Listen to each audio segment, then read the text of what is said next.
This lesson is about tides and how they change.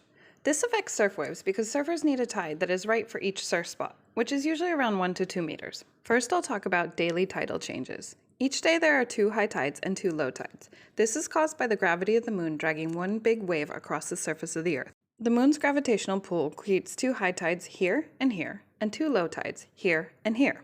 So this creates daily tides.